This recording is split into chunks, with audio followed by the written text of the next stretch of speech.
నమస్తే, welcome to Sakshi exclusive. Hi friends, అది 1962 June 11 అర్ధరాత్రిగా వస్తుంది. శాన్ ఫ్రాన్సిస్కో తీరంలో ఎగసిపడే సముద్రపు అలల గర్జన తప్ప ఆ ప్రశాంత వాతావరణంలో మరే శబ్దము వినిపించట్లేదు. చీకటి గుప్పిట్లో గంభీరంగా నిలబడి ఉంది అల్కట్రాజ్. ఈ కోటను బద్దలు కొట్టి ఒక్క పక్షి కూడా బయటకు వెళ్ళలేదు సరికదా, కనీసం ఆ ప్రయత్నం చేసిన సముద్రపు అగాధంలో శవమై తేలాల్సిందే అని అమెరికా ప్రభుత్వం ఎంతో గర్వంగా విర్రవీగిన జైలది. కానీ ఆ రోజు రాత్రి ముగ్గురు ఖైదీలు ప్రపంచ రక్షణ వ్యవస్థకే మైండ్ బ్లాక్ అయ్యేలా ఆ రాతి గోడలను చీల్చుకొని మాయమయ్యారు.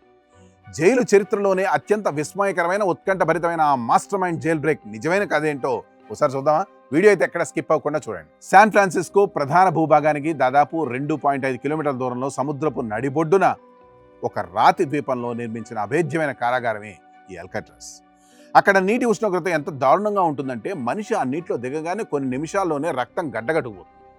సముద్రపు సుడిగుండాలు, భయంకరమైన రాకాసి అలల దాటికి ప్రపంచంలోనే అత్యుత్తమ ఈతగాడు కూడా క్షణాల్లో ప్రాణాలు వదిలేయాల్సిందే. పైగా ఖైదీల గుండెల్లో భయం నింపడానికి ఆ నీటిలో ఆకలితో ఉన్న షార్క్ చేపలు తిరుగుతుంటాయనే పుకార్లు కూడా వ్యాప్తి చేశారు. మిగతా జైళ్లలో అదుపు చేయలేని అత్యంత ప్రమాదకరమైన క్రూరమైన నేరస్తులను మాత్రమే ఇక్కడికి తరలించారు.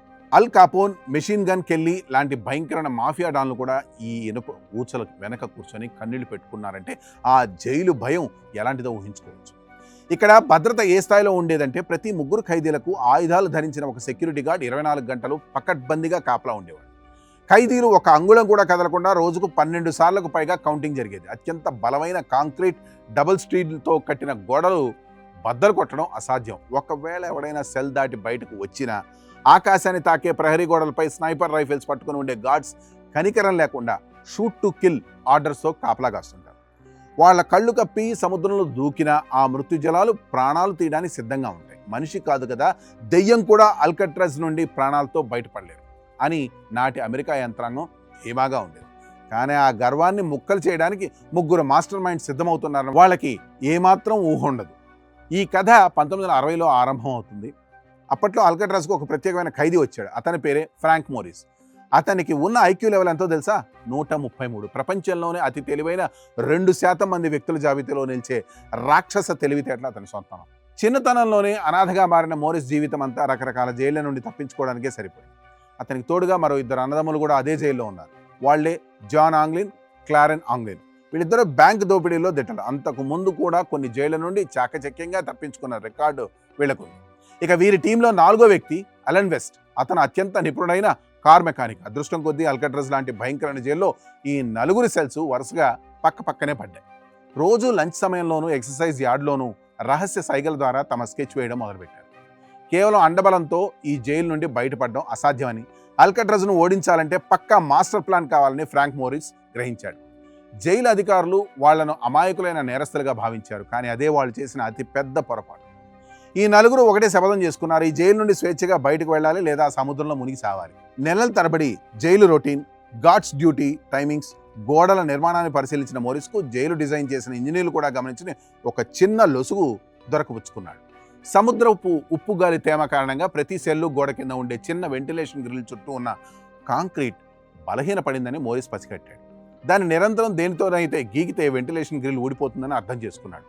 ఆ గ్రిల్ వెనక ఒక చీకటి యుటిలిటీ కారిడార్ ఉంది. పైపులు, కరెంటు వైర్లు వెళ్లే ఆ ప్రదేశానికి ఏ గార్డు వెళ్లేవాడు కాదు. ఒకవేళ తమ సెల్ గోడలకు కన్నం వేసి ఆ కారిడార్లోకి ప్రవేశిస్తే నేరుగా జైలు పైకప్ వరకు చేరుకోవచ్చు. వినటానికి ప్లాన్ సింపుల్గానే ఉన్నా దీన్ని అమలు చేయడం హిమాలయ పర్వతాన్ని ఎత్తడంతో సమానం. తవ్వడానికి పారా, సుత్తి లేదా డ్రిల్ మిషన్లు కూడా లేవు. పైగా చిన్న శబ్దం వచ్చినా గార్డ్ షూట్ చేసిస్తారు. దానికి మోరిస్ ఒక ఐడియా ఇచ్చాడు. బయట ఆయుధాలు అక్కర్లేదు, జైల్లో దొరికే వస్తువులతోనే ఆయుధాలు తయారు చేద్దాం. క్యాంటీన్ నుండి దొంగిలించిన స్పూన్లను గోడకేసి రాకి కత్తుల్లా మార్చారు. ఆ తర్వాత క్లీనింగ్ కోసం వాడే పాత వాక్యూమ్ క్లీనర్ మోటార్ను చాలా తెలివిగా దొంగిలించారు.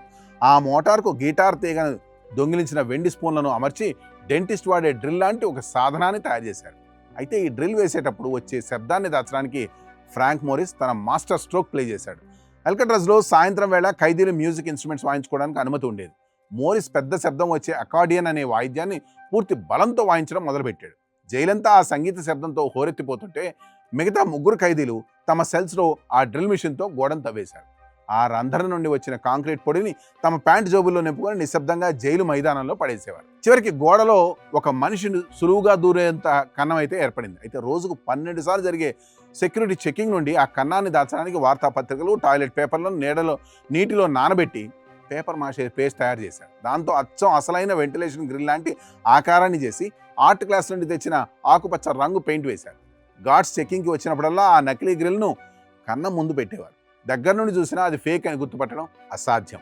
కానీ జైలు గోడలు దాటితే సరిపోదు కదా, బయట సముద్రంలో మృత్యు కాచుకొని ఉంది. 2.5 కిలోమీటర్ల గడ్డగట్టే నీటిని దాటడానికి ఒక పడవ కావాలి. దానికోసం జైలు స్టోర్ రూమ్ నుండి 50కి పైగా రబ్బర్ రెయిన్ కోట్లను దొంగిలించారు. ఆ రెయిన్ కోట్ ముక్కలను అతికించడానికి ఒక అద్భుతమైన వైజ్ఞానిక పద్ధతిని వాడారు. యుటిలిటీ కారిడార్లోని వేడి నీటి పైపుల నుండి వచ్చే ఆవిరి సాయంతో రబ్బర్ను కరిగించి సీల్ చేశారు. దీన్నే వాల్కనైజేషన్ ప్రెషర్ అంటారు. నెలల తరబడి శ్రమించి రబ్బర్ రెయిన్ కోట్లతో 14 అడుగుల పొడవైన ఒక బలమైన పడవను, దానికి తోడు లైఫ్ జాకెట్లను తయారు చేశారు. పడవలో గాలి కొట్టడానికి ఒక పాత మ్యూజిక్ ఇన్స్ట్రుమెంట్ పంపులా మార్చారు. పడవ నడవడానికి చెక్క ముక్కలతో తెడ్లు చేసుకున్నారు. ఇక ఎస్కేప్ ప్లాన్లో అత్యంత థ్రిల్లింగ్ పార్ట్ రాత్రిపూట జరిగే లైవ్ కౌంటింగ్. గార్డ్స్ ప్రతి రాత్రి ఖైదీల ముఖాలపై టార్చ్ లైట్ వేసి చెక్ చేస్తారు. తాము జైలు నుండి బయటకు వెళ్ళాక గార్డ్స్కు అనుమానం రాకుండా ఉండేందుకు టాయిలెట్ పేపర్, సబ్బు, కాంక్రీట్ పొడితో తమ రూపాన్ని పోలిన నకిలీ బొమ్మల తలలను తయారు చేశారు. బార్బర్ షాప్ నుంచి దొంగిలించిన నిజమైన ఖైదీల జుట్టును ఆ డమ్మీ తలలపై అతికించి చర్మానికి పెయింట్ వేశారు. తప్పించుకునే రోజు రాత్రి ఆ నకిలీ తలను దిండుపై పెట్టి దుప్పటి కప్పేస్తే ఖైదీలు ప్రశాంతంగా నిద్రపోతున్నట్లే కనిపిస్తుంది. ఈ ప్లాన్ వల్ల వాళ్ళకి జైలు దాటడానికి దాదాపు 9 నుండి 10 గంటల విలువైన సమయం దొరుకుతుంది. అన్ని రకాల ఏర్పాట్లు పూర్తయ్యాయి. జూన్ 11, 1962 రాత్రి 9:30 జైల్లో లైట్లు ఆర్పే సైరన్ మోగింది. మోరిస్ తన సెల్లోని నకిలీ గ్రిల్ తీసి గ్రీన్ సిగ్నల్ ఇచ్చాడు. ముగ్గురు తమ పడగలపై ఆ నకిలీ తలను ఉంచి దుప్పట్లు కప్పి కన్నంగుండా యుటిలిటీ కారిడార్లోకి వచ్చేశారు. కానీ ఇక్కడే ఒక విషాదకర మలుపు జరిగింది. 4వ వ్యక్తి అలెన్ వెస్ట్ తవ్విన కన్నం గ్రిల్ జామ్ అవడంతో అతను బయటికి రాలేకపోయాడు. సమయం మించిపోతుండడంతో మోరిస్ భారమైన మనసుతో అలెన్ వెస్ట్ను అక్కడే వదిలేసి ముందుకు సాగాడు. మిగిలిన 3 ఖైదీలు చీకటి కారిడార్లోని పైపులను పట్టుకొని 30 అడుగుల పైనున్న వెంటిలేషన్ షాఫ్ట్ దగ్గర వెళ్లారు. ముందే లూజ్ చేసి ఉంచిన ఇనుప ఫ్యాన్కు పక్కకు జరిపి అల్కట్రైజ్ పైకప్పు మీదకు చేరుకున్నారు. అక్కడ చల్లటి గాలి, సముద్రపు అలల గర్జన వాళ్ళని పలకరించే. సర్చ్ లైట్లు గార్డ్ రౌండ్ నుంచి తప్పించుకుంటూ నేల కత్తుక్కొని పాకుతూ వెళ్లి 50 అడుగులు ఎత్తు ఉన్న బేకరీ పైపు ద్వారా కిందకి దిగారు. ప్రహరీ గోడ కంచెను దాటి సముద్ర తీరానికి చేరుకున్నారు. సరిగ్గా రాత్రి 10:30 పడవలో గాలి దింపి ఆ భయంకరమైన చీకటి సముద్రంలోకి తమ పడవను దింపి మాయమైపోయారు. జైలు లోపల గార్డ్స్ మాత్రం ఖైదీలంతా హాయిగా నిద్రపోతున్నారనుకుని టీ తాగుతూ కాలక్షేమం చేస్తున్నారు. మరుసటి రోజు ఉదయం 7 గంటలకి గార్డ్స్ కౌంటింగ్ కోసం వచ్చి మోరిస్ సెల్ డోర్ తట్టారు. స్పందన లేకపోవడంతో లోపలికి వెళ్ళి పడుకున్న బొమ్మతలను లేపడానికి చెయ్యి వేయగానే ఆ డమ్మీ తల కింద పడిపోయింది. గార్డ్స్ చేతిలో కేవలం నకిలీ జుట్టు మాత్రమే ఉంది. గార్డ్ భయంతో కేకలు వేస్తూ బయటకు పరిగెత్తాడు. జైలంతా ఎమర్జెన్సీ సైరన్లు మోగాయి. ఆంగ్లన్ బ్రదర్స్ సెల్స్లోనూ అదే బొమ్మలు